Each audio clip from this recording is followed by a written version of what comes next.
Assalamualaikum warahmatullahi wabarakatuh. Perkenalkan, nama saya Fiska Aprilia Fernanda dengan NIM 208620664 dari Program Studi Pendidikan Guru Sekolah Dasar Semester 4 Kelas B STKIP PGRI Pacitan.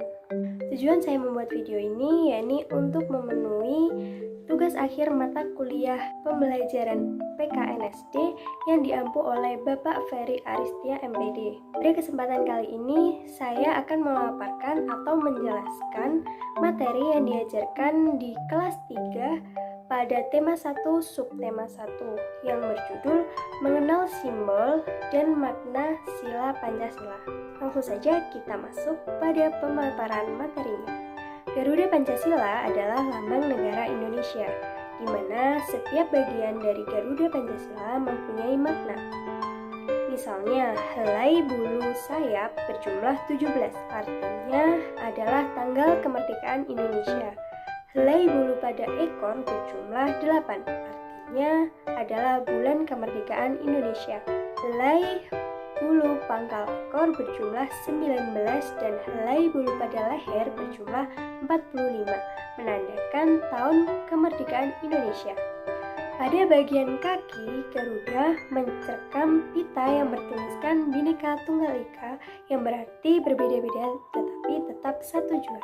Di bagian dada, Garuda Pancasila mempunyai perisai, di mana perisai pada Garuda Pancasila memuat simbol-simbol dari sila-sila Pancasila, di mana perisai pada Garuda Pancasila mempunyai 5 simbol. Simbol pertama adalah lambang bintang. Lambang bintang emas dengan perisai berlatar belakang warna hitam dijadikan sebagai sila pertama dalam Pancasila yang berbunyi Ketuhanan Yang Maha Esa. Pada bintang berwarna kuning bersudut 5 diartikan sebagai sebuah cahaya seperti Tuhan yang menjadi cahaya kerohanian untuk setiap manusia. Bintang emas mengandung maksud bahwa bangsa Indonesia adalah bangsa yang religius, di mana bangsa yang beriman dan bertakwa kepada Tuhan Yang Maha Esa sesuai dengan kepercayaan masing-masing. Contoh kegiatan yang bisa diterapkan sesuai sila pertama adalah: yang pertama, percaya kepada Tuhan Yang Maha Esa. Yang kedua, hormat menghormati. Yang ketiga, hidup rukun. Yang keempat, bekerja sama antara pemeluk agama dan penganut kepercayaan yang berbeda-beda. Yang kelima, tidak memaksa suatu agama atau kepercayaan kepada orang lain. Rantai. Lambang rantai berwarna kuning berlatar belakang warna merah dijadikan sebagai dasar kemanusiaan yang adil dan beradab. Pada lambang rantai disusun atas gelang-gelang kecil dengan jumlah 17 gelang dan saling menyambung, di mana itu menandakan hubungan manusia satu dengan yang lain saling membantu. Gelang yang berbentuk persegi menggambarkan pria, sementara gelang yang berbentuk lingkaran menggambarkan wanita. Contoh sila kedua Pancasila yang bisa diterapkan di lingkungan masyarakat adalah: yang pertama, sikap saling mencintai sesama manusia. Yang kedua, tenggang rasa. Yang ketiga, gemar menolong orang lain. Yang keempat, tidak membeda-bedakan. Yang kelima, berbicara kepada orang lain dengan sopan santun. Pohon beringin. Pohon beringin melambangkan sebagai tempat berteduh dan berlindung. Pada Pancasila, pohon beringin dijadikan sebagai dasar sila ketiga yang berbunyi Persatuan Indonesia, di mana mencerminkan kesatuan dan kesatuan Indonesia.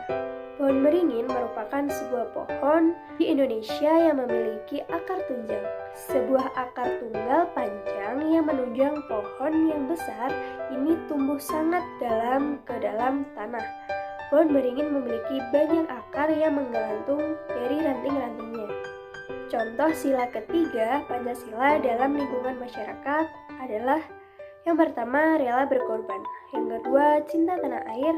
Yang ketiga, mencintai produk lokal. Yang keempat, bergaul dengan teman tanpa membeda-bedakan suku, ras, dan adat istiadat. Yang kelima, ikut menjaga keamanan lingkungan. Kepala benteng. Lambang kepala banteng dijadikan sebagai dasar pada sila keempat Pancasila yang berbunyi kerakyatan yang dipimpin oleh hikmat kebijaksanaan dalam permusyawaratan perwakilan. Banteng merupakan binatang yang suka berkumpul, sama seperti manusia. Dalam pengambilan keputusan harus dilakukan secara bermusyawarah, salah satunya berkumpul dan diskusi. Contoh sila keempat Pancasila dalam lingkungan masyarakat adalah: yang pertama, mengutamakan keputusan yang diambil secara musyawarah. Yang kedua, tidak memaksa kehendak orang lain. Yang ketiga, melaksanakan musyawarah mufakat. Yang keempat, menghormati dan menjunjung tinggi hasil musyawarah. Padi dan kapas. Padi dan kapas dimaknai sebagai salah satu kebutuhan masyarakat Indonesia tanpa melihat status dan kedudukannya. Padi dan kapas mencerminkan pangan dan sandang. Ini menandakan tidak adanya kesenjangan antara satu dengan yang lain. Pada Pancasila, padi dan kapas dijadikan sebagai dasar yang berbunyi keadilan sosial bagi seluruh rakyat Indonesia. Contoh sila kelima Pancasila dalam lingkungan masyarakat adalah: yang pertama, sikap adil kepada sesama. Yang kedua, menjaga keseimbangan antara hak dan kewajiban.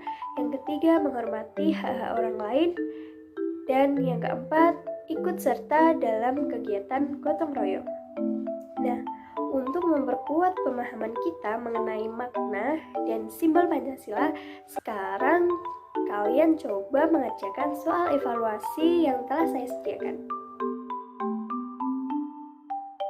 Mungkin cukup sekian pemaparan dari saya. Kurang lebihnya saya mohon maaf. Semoga bermanfaat. Wassalamualaikum warahmatullahi wabarakatuh.